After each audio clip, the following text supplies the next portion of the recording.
Bob Moriarty, who's a decorated Vietnam veteran who flew over 800 missions and was the youngest naval aviator in Vietnam.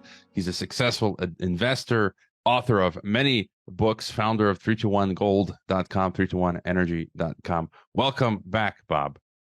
Well, it's been too long. We have lots of interesting things to talk about. Well, the good thing is that you and I are still here. The world hasn't been blown up.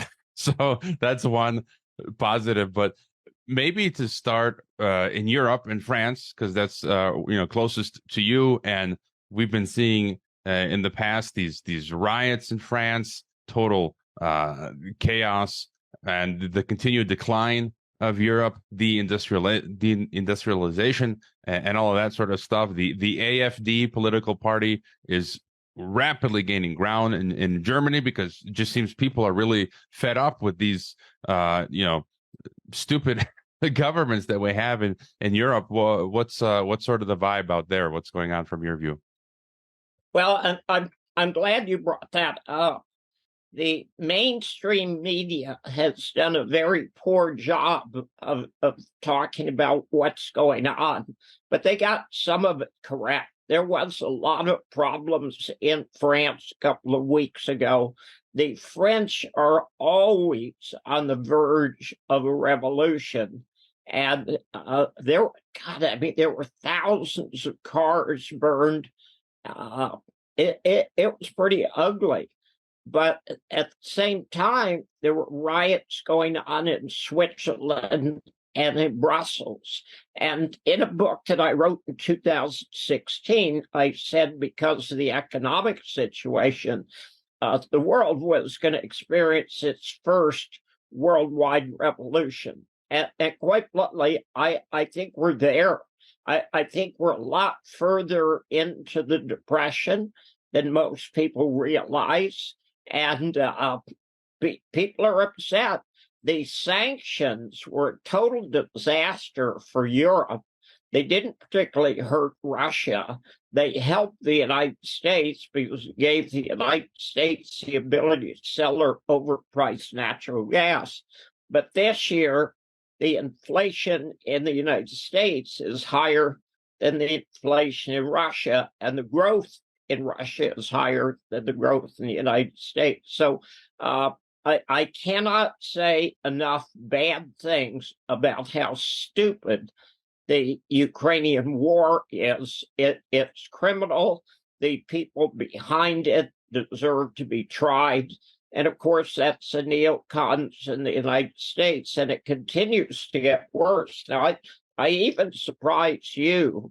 I was looking around before we started chatting, and the Russians have sent a destroyer to Cuba, and the Cubans have invited Russia to move Russian missiles into Cuba. So, as you said, it's the Cuban Missile Crisis 2.0. It's going to be really interesting to see what the United States says, because on one hand, we want Poland and Romania and Ukraine to have nuclear missiles aimed at Russia, but we don't particularly like it when the other guys do the same thing to us. If you remember a month ago, the United States put sanctions on China regarding chips.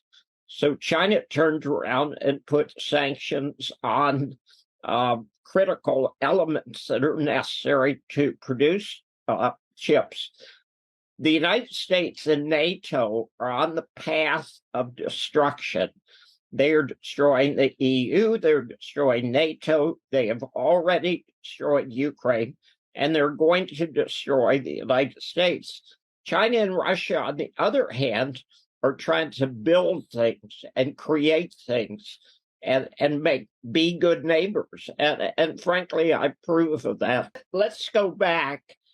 Prior to February of last year, the mainstream media understood that Ukraine was the most corrupt country in Europe. And if you compare their growth rate since 1991, when the Soviet Union broke up, Ukraine came in last in everything except corruption. And somehow they turned that around, and they hired this clown, this comedian, whose primary ability seems to be the United States allowed the biggest war criminals in the Eastern Front, which were the Ukrainian Nazis, a free pass, and there wasn't a single one of them that was charged with a war crime.